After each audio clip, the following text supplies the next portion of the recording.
Hello दोस्तों। Hello student, welcome class में आप सभी का स्वागत है। आज जो हम साइंस का जो सेशन चला रहे हैं, साइंस का वो पार्ट पढ़े 5 पढ़ेंगे यानी 5 पढ़ेंगे। उसमें उसका पाठ का नाम रहेगा जीवन की। उस पाठ का नाम रहेगा जीवन की मौलिक इकाई। जीवन की मौलिक इकाई पाठ का नाम रहेगा। ठीक है फ्रेंड्स, तो क्या नाम रहेगा? जीवन की मौलिक इकाई।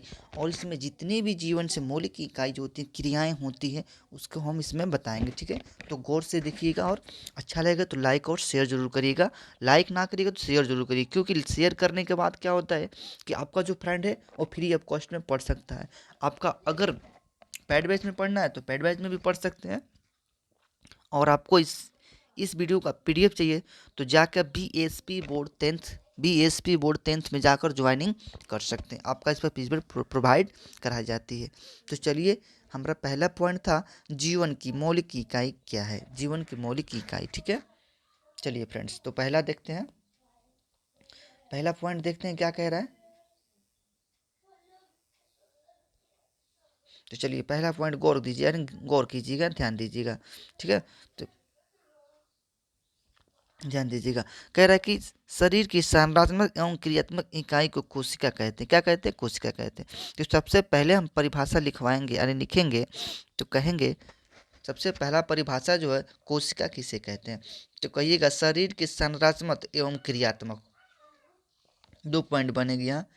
शरीर की संरचनात्मक एवं क्रियात्मक इकाई को हम कोशिका कहते हैं। यह सभी सजीवों की मूलभूत इकाई है। ये सभी सजीव जो होते हैं ना, उनकी क्या होती है? मूलभूत इकाई है। कौन सी इकाई है? मूलभूत इकाई है। किसके लिए? सभी सजीव के लिए मूलभूत इकाई है।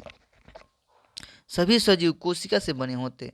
जितने भी सजीव होते हैं कोशिका से बने होते हैं। अगर कहेगा ऐसी कौन सी सजीव हैं, यानी ऐसी कौन सी जीव है जिससे कोशिका नहीं है, तो बोलिएगा नहीं, सभी में कोशिका से बने होते हैं। अगर इसके कोई 2-4 अपवाद होगा तो हम इसे आगे सॉल्व करेंगे, आगे देखेंगे। अब देखिए, कोशिका हमारे शरीर को आकार प्रदान करता है। कहेगा कि हमारे शरीर का आकार प्रदान कौन करता है, तो कहेंगे कोशिका हमारे शरीर को आकार प्रदान करता है। इसलिए यह शरीर की मौलिक या इकाई होती है। इसलिए कोशिका को मौलिकभूत इकाई कहते हैं। ठीक है ना। क्या संरचनात्मक इकाई है? क्या है? संरचनात्मक इकाई है।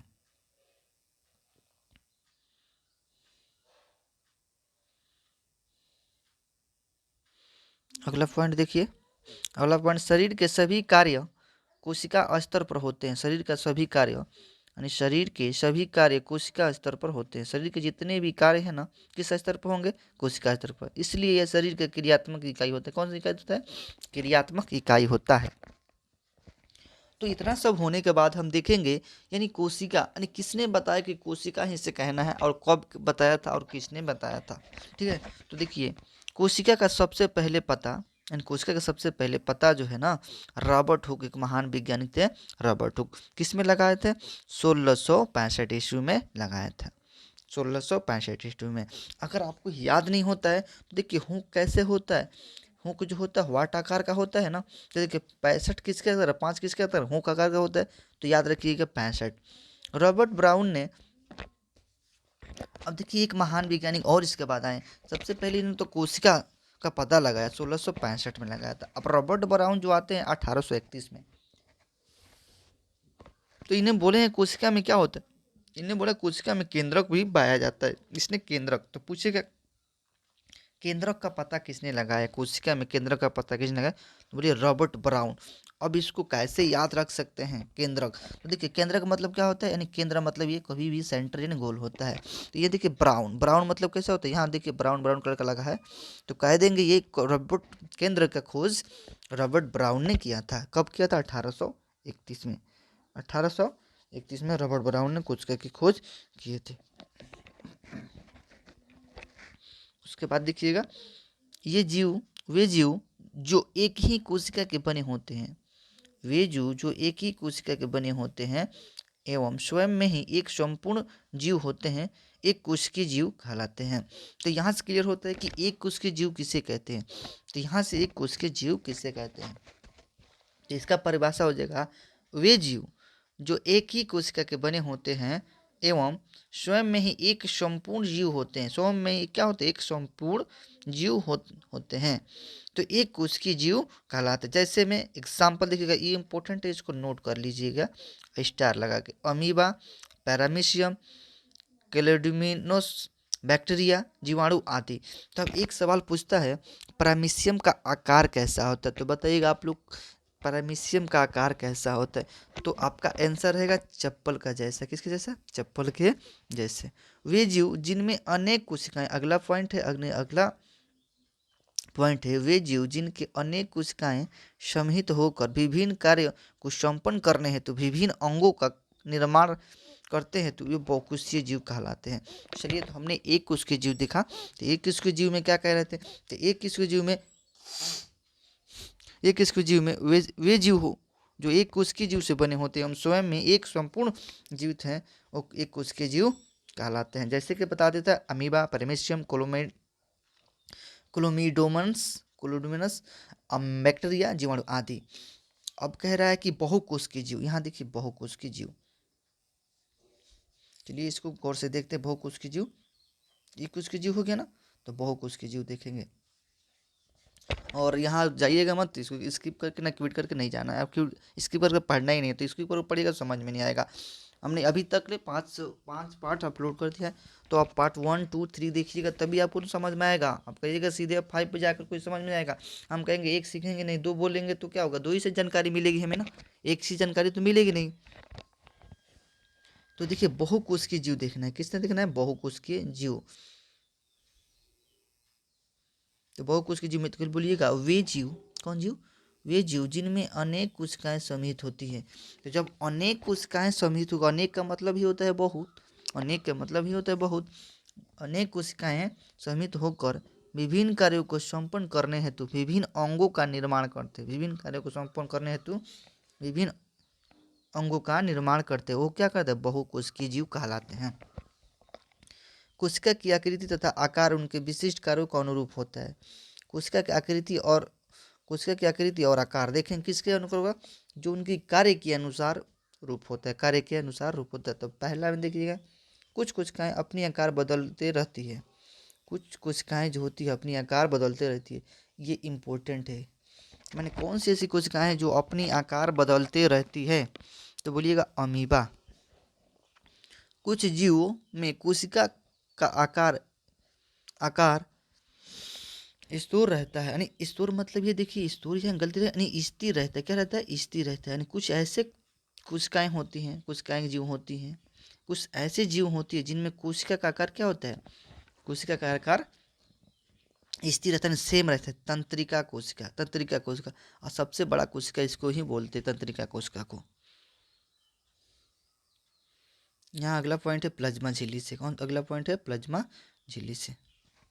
तो कह रहे हैं प्लाज्मा झिल्ली। तो बोलिएगा यह कोशिका की सबसे बाहरी परत है। क्या है? यह कोशिका की सबसे बाहरी परत है, जो कोशिका के घटकों के बाहरी पर्यावरण अलग करती है। यानी प्लाज्मा झिल्ली लचीली होती है और कार्बनिक अणुओं जैसे लिपिड होती है तथा प्रोटीन के 2 परतों से बनी होती है। तो यहाँ 4 पॉइंट हम आपको बताएंगे, गौर से सुनिएगा। तो कह रहा है कि प्लाज्मा झिल्ली, तो इसका नाम है प्लाज्मा झिल्ली। जो झिल्ली है उसका नाम है प्लाज्मा झिल्ली। यह कोशिका का सबसे बाहरी परत होती है। तो एक पॉइंट पहले होता है, कोशिका की बाहरी परत कौन होती है? प्लाज्मा झिल्ली। कोशिका की बाहरी परत कौन है? प्लाज्मा झिल्ली, जो कोशिका के घटकों को बाहरी पर्यावरण अलग करती है। कोशिका के जो बाहरी पर्यावरण जो होती है वो क्या कर देती है? अलग कर देती है। क्या कर देती है? अलग कर देती है। और प्लाज्मा झिल्ली लचीली होती है और कार्बनिक अणुओं को जैसे लिपिड होती है। तो प्लाज्मा झिल्ली कैसी होती है? लचीली होती है और कार्बनिक अणुओं से जैसे लिपिड होती है। जैसे हम बोलेंगे प्रोटीन के 2 परतें से बनी होती है। किससे परत से बने? 2 प्रोटीन की परत होगी, उससे बनी होती है। अगला पॉइंट है ये वाला, उसे इंडोसाइटोसिस कहते हैं। इंडोसाइटोसिस, यानी इंडोसाइटोसिस किसे कहते हैं? तो अमीबा जिस प्रक्रिया से भोजन ग्रहण करता है, यहाँ ध्यान देने योग्य बात है, अमीबा जिस प्रक्रिया से भोजन ग्रहण करता है उसे इंडोसाइटोसिस कहते हैं। क्या कहते हैं? इंडोसाइटोसिस कहते हैं। इंडोसाइटोसिस कहते हैं। अगला देखिएगा, अगला क्या कह रहा है देखिएगा, इंडोसाइटोसिस हो गया ना, किसे कहते हैं, जो जिसमें अमीबा भोजन ग्रहण करते हैं इंडोसाइटोसिस कहते हैं। विसरण एक कोशिका, ये देखिए विसरण एक कोशिका में होने वाली प्रक्रिया है। विसरण क्या है? विसरण विसरण एक कोशिका में होने वाली प्रक्रिया है जिसमें कार्बन डाइऑक्साइड एवं ऑक्सीजन जैसी गैस पदार्थों के अणुओं को परिवहन वर्णात्मक परागम्य झिल्ली के द्वारा होता है। यह प्रक्रिया विसरण कहलाती है। प्रक्रिया क्या कहलाती है? विसरण कहलाती है। तो सबसे पहले यहाँ विसरण से भी देख लेंगे। विसरण जो होता है ना, गैसों में कार्य करता है। जैसे कि हम कह देंगे कार्बन डाइऑक्साइड हो गया, ऑक्सीजन हो गया, ये गैसें है ना, इन पदार्थों को में परिवहन वर्णात्मक परागम्य झिल्ली द्वारा होता है। यह प्रक्रिया विसरण कहलाती है। क्या कहलाती है? विसरण कहलाती है।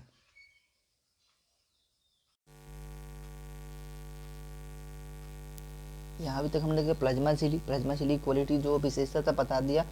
और अमीबा जिस प्रकार के भोजन ग्रहण करता है उसे इंडोसाइटोसिस कहते हैं, ये भी बता दिए हैं। तो चलिए आगे देखते हैं। विसरण भी बता दिए। विसरण जैसे होता है कि अमीबा में जो गैस कार्बन डाइऑक्साइड की जैसे गैसीय पदार्थों अणुओं का परिवहन होता है वो झिल्ली द्वारा होता है। किसके द्वारा होता है? परागम्य झिल्ली द्वारा होता है। उसका नाम है परागम्य झिल्ली। परागम्य झिल्ली क्या करता है कोशिका में? तो ये ऑक्सीजन कार्बन डाइऑक्साइड को विसरण करता है। क्या करता है? विसरण करता है। इसी प्रक्रिया को विसरण भी कहते हैं। जल के अणुओं की गति वर्णात्मक परागम्य झिल्ली द्वारा होते हैं, उसे प्रासरण कहते हैं। तो यहाँ पॉइंट बनेगी प्रासरण। प्रासरण का डिफिनेशन क्या होता है? प्रासरण किसे कहते हैं? प्रासरण का कार्य है वो सब इसमें उल्लेख किया गया है, सब इसमें बताया गया। इसमें ध्यान देने योग्य बात है। चलिए कह रहा है कि ये तो हो गया जल की। हाँ देखिए यहाँ जो है प्रासरण लिखा है ना, प्रासरण, उसे प्रासरण कहते हैं। तो कहिएगा जल के अणुओं की गति वर्णात्मक परागम्य झिल्ली द्वारा होते हैं। जल के अणुओं की गति वर्णात्मक परागम्य झिल्ली द्वारा होते हैं, उसे क्या कहते हैं? प्रासरण कहते हैं। क्या कहते हैं? प्रासरण कहते हैं। केंद्रक कोशिका का सबसे बड़ा कोशिकांग है। केंद्रक जो है ना, कोशिका का सबसे बड़ा कोशिकांग कौन है? तो केंद्रक है। केंद्रक जो है ना कोशिका का सबसे बड़ा कोशिकांग है, जो कोशिका के अंदर पाया जाता है। किसके अंदर पाया जाता है? कोशिका के अंदर पाया जाता है। गुणसूत्र यानी क्रोमोसोम कोशिका के केंद्र में ही पाया जाता है, जो सिर्फ कोशिका विभाजन के समय दिखाई देता है। चलिए अब इसको आराम से समझते हैं। ये क्या ही कह रहा है? कह रहा है कि केंद्रक कोशिका का सबसे बड़ा कोशिकांग होता है। तो मान लेंगे, कहेंगे कि केंद्रक जो होता है ना, सबसे बड़ा कोशिकांग कौन होता है? तो केंद्रक कोशिका का होता है। ठीक है, जो कोशिका के अंदर पाया जाता है। किसके अंदर केंद्रक कोशिकांग पाया जाता है? कोशिका के अंदर। यहाँ कह रहा है गुणसूत्र, इंग्लिश में कह रहा है कि क्रोमोसोम। क्या कह रहा है इंग्लिश में? क्रोमोसोम। कोशिका के अंदर में ही पाया जाता है, जो सिर्फ कोशिका विभाजन के समय दिखाई देता है। तो गुणसूत्र किसके अंदर पाया जाता है? कोशिका के अंदर पाया जाता है। जब कोशिका विभाजन होता है ना, तो उसमें क्या होता है? क्रोमोसोम दिखाई देते हैं।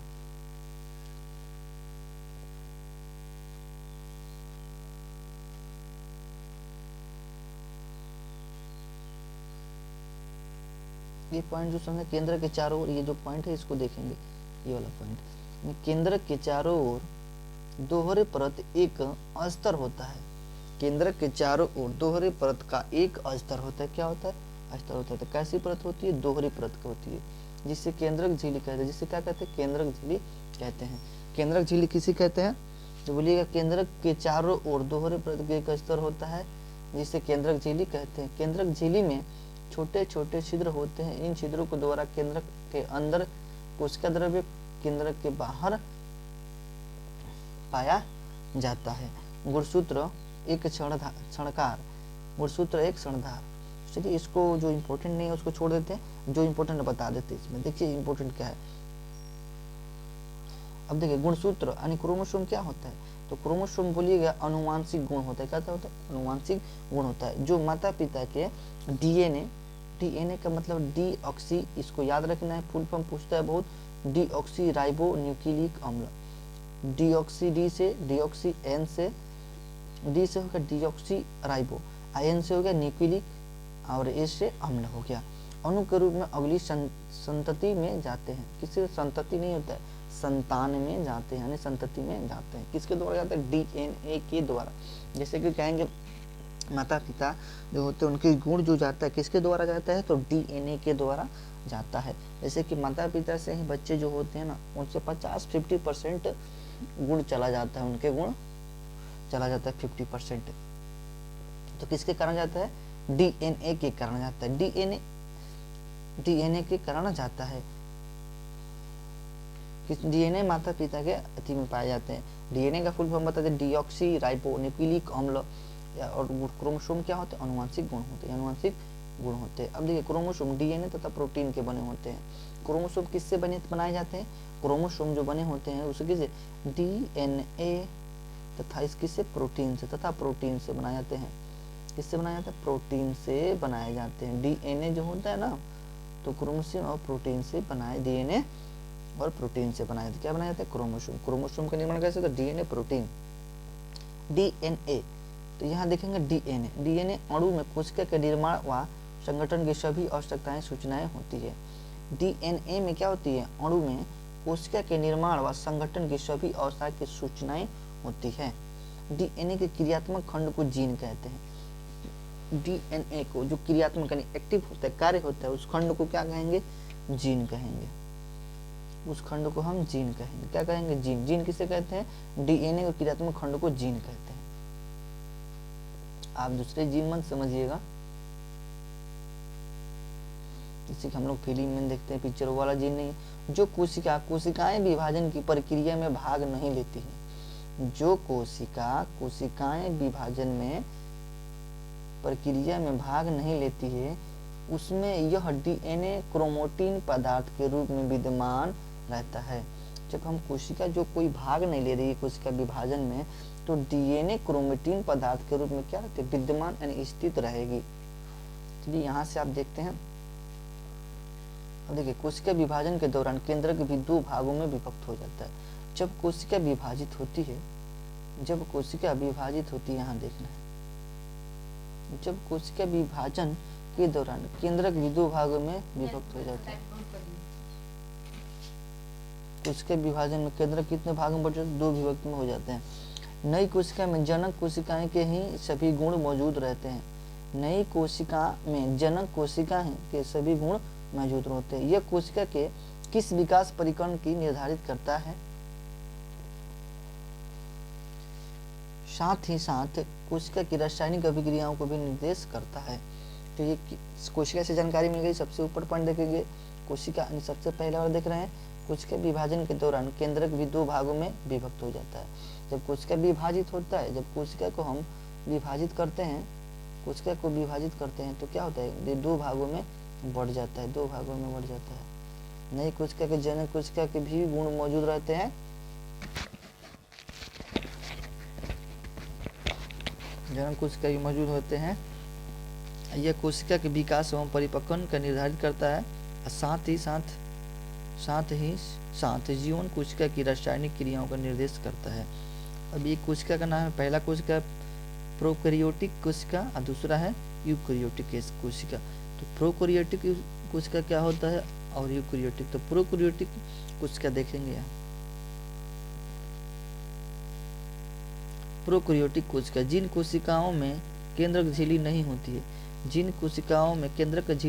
उन्हें प्रोकैरियोटिक कोशिका कहते हैं। जिन कोशिका में केंद्रक झिल्ली ना हो, यानी केंद्रक झिल्ली न हो, उसे क्या कहते हैं? प्रोकैरियोटिक कहते हैं, प्रोकैरियोटिक कहते हैं। ऐसी कोशिकाएं जीवाणु में पाई जाती है। किसमें पाई जाती है? जीवाणु में। जिसमें क्या होता है? केंद्रक झिल्ली नहीं होता है, उसे प्रोकैरियोटिक कहते हैं। किसमें नहीं होता? तो जीवाणु में नहीं होता है। अब यूकैरियोटिक में कहेंगे, तो यूकैरियोटिक देखेंगे। यूकैरियोटिक कोशिका, जिन कोशिका के केंद्रक झिल्ली पाई जाती है। यहाँ दो निर्देश बात है, जिसमें कहेंगे प्रोकैरियोटिक किसे कहेंगे? जब कोशिका के केंद्रक में झिल्ली नहीं हो, कोशिका के केंद्र में झिल्ली हो तो कहेंगे यूकैरियोटिक। ठीक है, तो हाँ, उन्हें यूकैरियोटिक कोशिका कहते हैं। जैसे कि शैवाल एवं अन्य सभी बहुकोषीय जीव को भी यूकैरियोटिक कहते हैं। शैवाल में कोशिका केंद्रक में झिल्ली पाई जाती है, पाई जाती है, तो हम इसे यूकैरियोटिक कहेंगे। जीवाणु में नहीं पाई जाती, इसे प्रोकैरियोटिक कहेंगे।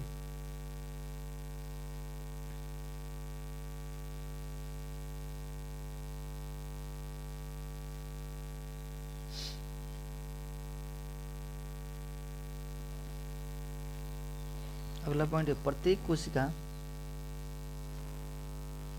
है प्रत्येक कोशिका के जीव द्रव्य में अनेक छोटे छोटे कोशिका के विशिष्ट घटक पाए जाते हैं जो कोशिका के लिए विशिष्ट कार्य करते हैं। इन्हें कोशिकांग अर्थात कोशिक अंग कहते हैं, जैसे कि माइक्रोकंड्रिया, गल्गी उपकरण, तारक केंद्र, लाइसोसोम, राइबोसोम तथा रिक्त आदि ये सभी कोशिकांग है। ये सभी कोशिकांग है। तो सब मिला जुला के हम देखेंगे यानी सबकी निष्कर्ष इसमें क्या रिजल्ट क्या निकला है। तो प्रत्येक कोशिका के जीव द्रव्य में अनेक छोटे छोटे कोशिका विशिष्ट घटक पाए जाते हैं। तो जो भी प्रत्येक कोशिका होता है उसमें जीव द्रव्य के अनेक छोटे छोटे कोशिका के विशिष्ट घटक पाए जाते हैं। ठीक है, जो कोशिका के लिए विशिष्ट कार्य करते हैं, जो कोशिका के लिए विशिष्ट कार्य करते हैं उन्हें कोशिकांग कहेंगे। जो कोशिका के लिए स्पेशलिस्ट कार्य करेंगे उसे कोशिकांग कहेंगे, अर्थात कोशिका अंगक कहते हैं। यानी कोशिकांग यानी कोशिका के अंग कहेंगे, यानी कोशिका को पार्ट कहेंगे, जैसे माइटोकॉन्ड्रिया, गल्गी का उपकरण, तारक केंद्र, लाइसोसोम, राइबोसोम, ये सब इत्यादि।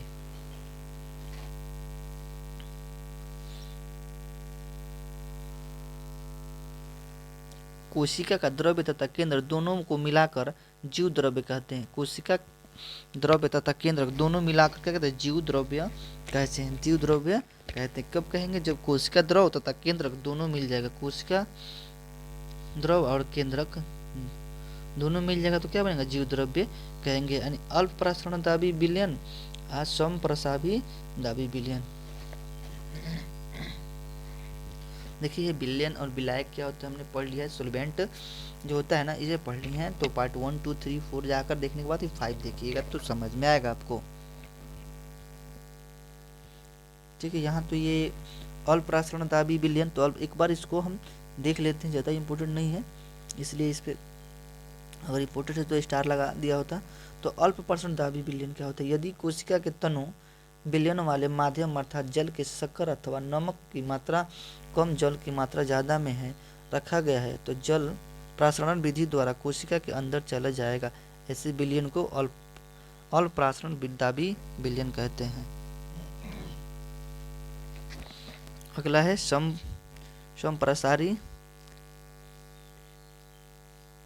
संप्रसारी दाबी विलयन यानी आइसोटोनिक सॉल्यूशन। यदि कोशिका को ऐसे माध्यम विलयन में रखा जाए जिसमें बाह्य जल सांद्रता कोशिका में स्थित जल की सांद्रता के ठीक बाहर हो तो कोशिका झिल्ली से जल की कोई शुद्ध गति नहीं होगी। ऐसे विलयन को संप्रसारी दाबी विलयन कहेंगे। अति प्रसारण दाबी विलयन, इसको छोड़ दीजिए, जो इम्पोर्टेंट नहीं है उसको छोड़ देते हैं, जो इम्पोर्टेंट है उसको देखते हैं।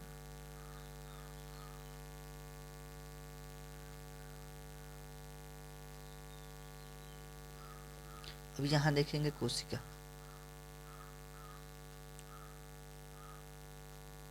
अगला पॉइंट देखेंगे कोशिका भित्ति के वाला पादप, यानी कोशिका भित्ति वाला पादप। तो कोशिका भित्ति कैसे बनता है? कोशिका भित्ति वाला पादप कैसे होता है? कोशिकाओं में ही पाई जाती है जो यह मुख्यतः सेल्यूलोज से की बनी होती है। तो कोशिका की भित्ति देखेंगे किसकी बनी होती है? सेल्यूलोज नाम है इसका। क्या नाम है? सेल्यूलोज नाम है की बनी होती है। यह पौधे का संरचनात्मक और दृढ़ता प्रदान करता है। सेलुलोज जो है ना, पौधे में पाई जाती हैं, उसकी भित्ति किस में बनी होती है? पौधे की भित्ति बनी होती है जो सेलुलोज से बनी होती है। और उनकी कार्य क्या करता है? संरचनात्मक और क्या करता है? मजबूती प्रदान करता है। राइबोसोम कोशिका द्रव में, अगला है पॉइंट है, राइबोसोम कोशिका द्रव में मुक्त अवस्था में पाए जाने वाला गोल आकृति का संरचना होता है। तो राइबोसोम जो होता है कोशिका के द्रव में पाया जाने वाला गोल आकृति संरचना होता है। कोशिका द्रव के मुक्त रूप में पाई जा सकती है, अर्थात अंतर्गत जालिकाएं ईआर से जुड़ी हो सकती है। राइबोसोम कोशिका का प्रोटीन फैक्टर भी, प्रोटीन के फैक्टर किसे कहते हैं? तो राइबोसोम को कहते हैं। प्रोटीन के फैक्टर किसे कहते हैं? राइबोसोम को कहते हैं। यहाँ इसका उपनाम दिया गया, कहेंगे प्रोटीन के फैक्टर कौन है? तो बोलिएगा राइबोसोम को कहते हैं। राइबोसोम कोशिका का अपशिष्ट निपटाने वाला यंत्र है। क्या है अपशिष्ट? मतलब जो भी बेकार मटेरियल होगा ना उसे कौन निपटाएगा कोशिका में? जैसे कि प्रत्येक चीज में मान लीजिए कोशिका जिससे निर्माण हो रहा है उसमें शुद्ध चीज और अशुद्ध, तो अशुद्ध को निकालने के लिए यानी शुद्ध को पहचानने के लिए ये क्या होते हैं? राइबोसोम लगे होते हैं। लाइसोसोम लगे होते हैं। देखिए लाइसोसोम कोशिका का अपशिष्ट निपटाने वाला, अपशिष्ट मतलब जो बेकार मटेरियल, यह झिल्ली से घिरी होती है संरचना। लाइसोसोम बाहरी पदार्थ, लाइसोसोम बाहरी पदार्थ साथ साथ कोशिकांगों के टूटे फूटे भाग को पाचित करके साफ करता है। लाइसोसोम में बहुत शक्ति पाचनकारी एंजाइम होता है जो सभी कार्बनिक पदार्थों को तोड़ सकता है, तोड़ने में सक्षम है। क्या है? तोड़ने में सक्षम है। तो सबसे बोलेंगे पाचनकारी एंजाइम सबसे शक्तिशाली किसमें पाया जाता है? लाइसोसोम में पाया जाता है। किसमें पाया जाता है? लाइसोसोम में। जो कोशिका के जो भी टूटी फूटी अंग होती है उसे जोड़ने में भी लाइसोसोम कार्य करता है। ठीक है। अब देखिए माइटोकॉन्ड्रिया दोहरी झिल्ली वाली कोशिकांग है। बाहरी झिल्ली छिद्रित होती है, जो भीतरी झिल्ली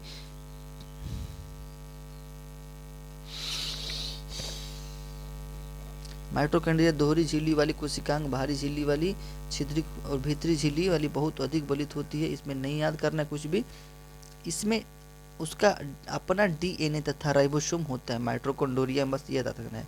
माइटोकॉन्ड्रिया की दोहरी झिल्ली में क्या होता है? अपना डीएनए और राइबोसोम खुद के होता है।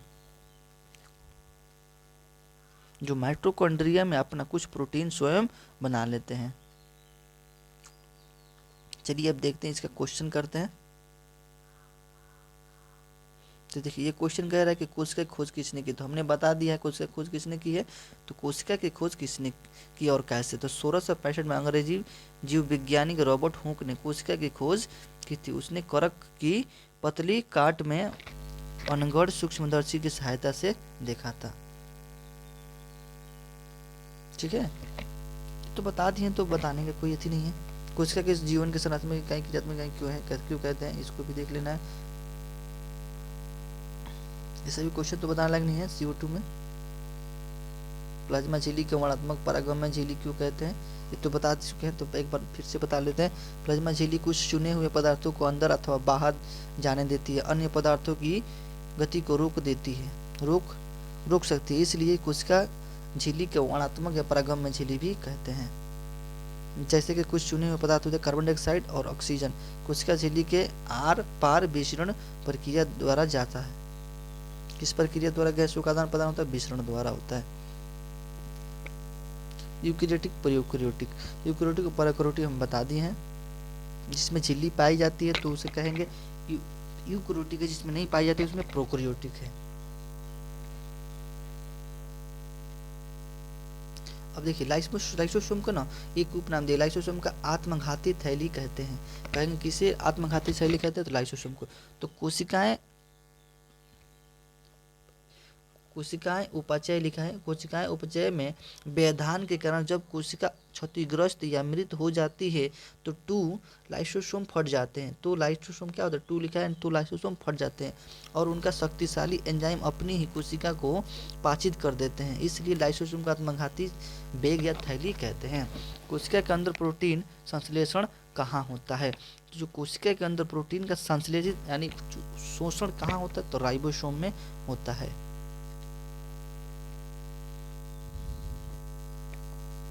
कह रहे हैं कि पादप की कोशिका तो जंतु की कोशिका में तुलना करें, तो ये इंपॉर्टेंट है, आप देख लीजिए एक बार।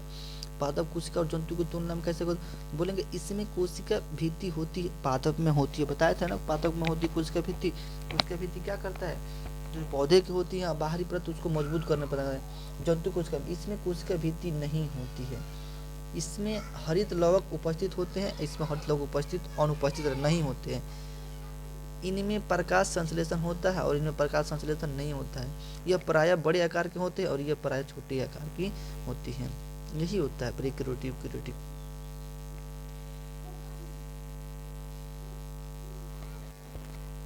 आप रोक के शॉर्ट स्क्रीन भी ले सकते हैं जितनी है। अमीबा का भोजन कैसे प्राप्त होता है? प्रसारण क्या है?